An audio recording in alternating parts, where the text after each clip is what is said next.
Avant de vous installer confortablement pour assister au grand sabbat d'Elzel, j'ai posé quelques questions à nos deux invités afin de suivre quelques pistes de réflexion. C'est un folklore assez particulier, les sorcières. On est dans le monde de l'imaginaire.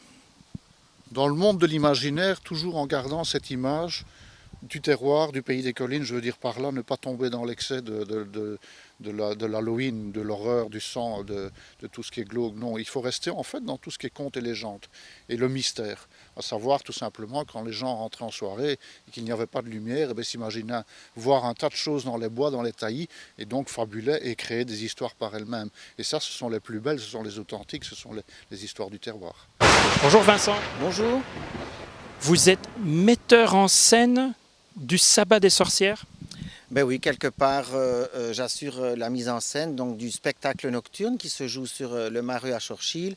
Bien évidemment, cette mise en scène, cette réalisation ne peut se faire sans la complicité du dynamique comité du sabbat des sorcières d'Elzel qui peaufine avec moi tout le travail.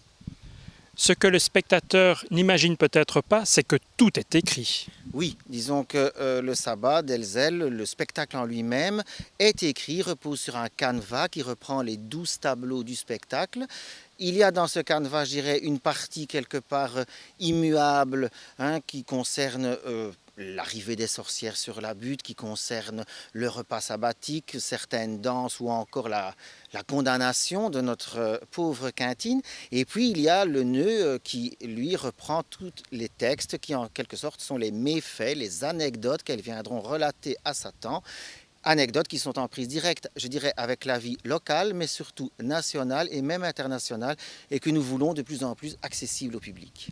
Au sein du comité, donc, il y a 3 ou 4 personnes qui s'attellent à être, je dirais, à l'affût de ce qui se passe à Elzel ou de ce qui se passe en Belgique, et qui, au départ de ce qu'on entend, est avec quand même une verve bien watkinienne. Donc on essaye d'écrire en respectant ce qu'il faisait, c'est-à-dire cet esprit frondeur. On ne va pas révéler les choses au premier degré, mais au second degré. Et chacun avec sa touche personnelle, je dirais, on demande les idées aussi. Est-ce que tu n'as pas entendu quelque chose que je pourrais mettre en texte? Et puis finalement, on se met à écrire. Et lors de la dernière réunion, eh bien, chacun lit son texte. Et finalement, on s'applaudit tous parce qu'on est content qu'on va encore faire rire les gens avec nos anecdotes. Je crois que c'est rentré dans les mœurs, effectivement. C'est normal. On sait que le dernier samedi de juin, c'est le sabbat. On sait qu'au mois de septembre, c'est la foire. Le 1er avril, il y a la fête à Elzel. Donc oui, c'est tout à fait, c'est rentré. Je crois que c'est pas aussi vieux que certaines fêtes, naturellement. C'est du néo-folklore, mais c'est assez important, oui, pour le village.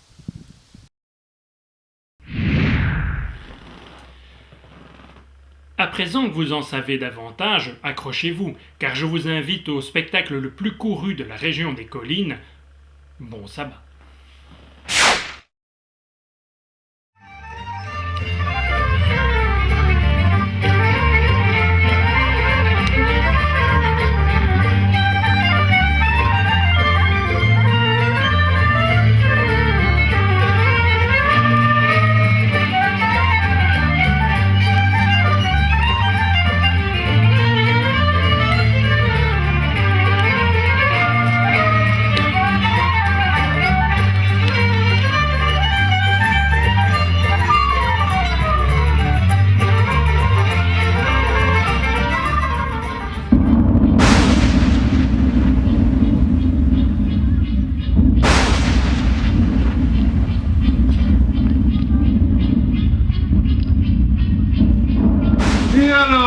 Nicolas, il paraît que tu as perdu ta vache l'autre nuit dans les marais de Wadek.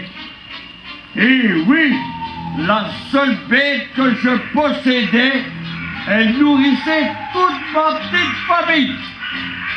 Oui, un peu plus loin sur le chemin du retour, nous avons aperçu 4 chats noirs qui dansaient dans une sarabande infernale.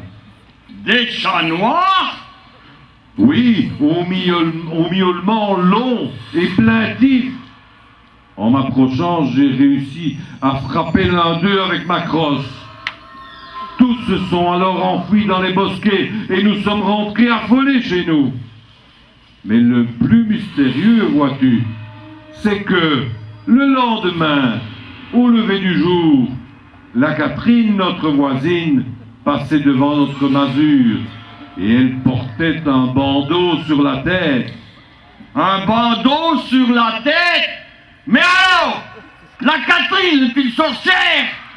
Ah oui, et parfois la nuit, elle se transforme en chat, comme ses consoeurs. Et tu les connais, ces compagnes, Marcel? Mais non, mais toutefois, pas plus tard qu'hier, les paysans du hameau de l'Aulnois m'ont révélé que se préparait dans le plus grand secret une fête nocturne à l'occasion de la Saint-Jean. Mais, la Saint-Jean, c'est aujourd'hui!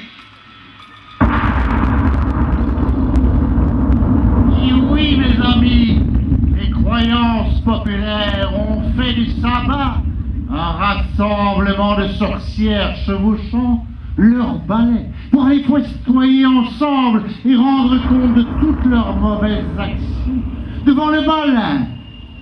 Celui-ci chérissait certaines dates de réunion, particulièrement à la fin du mois de juin, lors des fêtes de la Saint-Jean.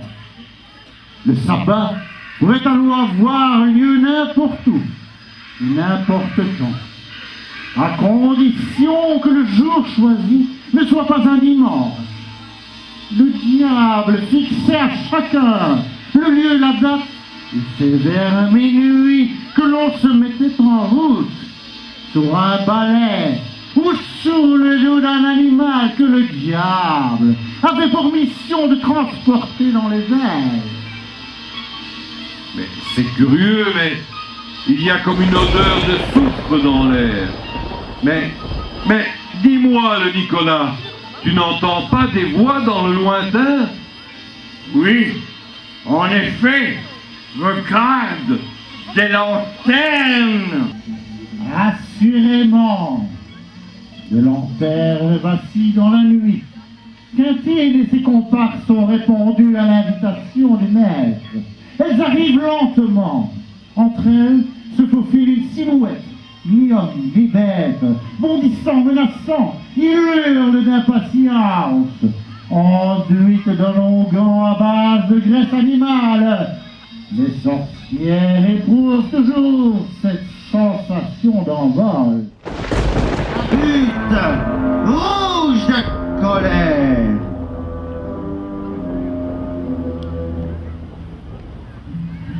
Le grand sabbat s'annonce, rassemblant sorciers et sorcières d'Elzelle et d'ailleurs, et justifiant, bien entendu,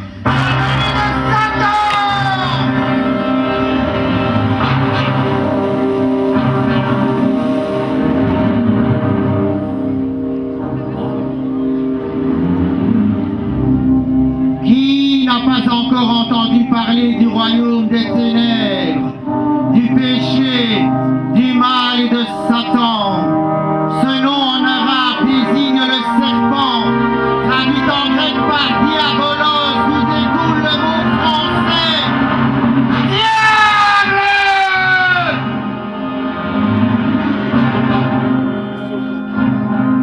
Par la suite, Satan s'est vu attribuer plusieurs noms, tels que Belzébuth, Astaroth, Méphisto ou Lucifer. On pense que c'est lui qui a introduit la mort sur terre, ennemi de Dieu et des hommes. Durant les 10 premiers siècles de notre ère, Lucifer est décrit tel un archange admirable. Mais c'est vers l'an 1000, siècle des famines, des misères, des guerres, que l'image de Satan devient pire. Il est vu comme un monstre cruel et est adoré et craint comme tel. C'est l'époque du début des sabbats, des messes noires, mais aussi des bûchers et des sorcières brûlées vives.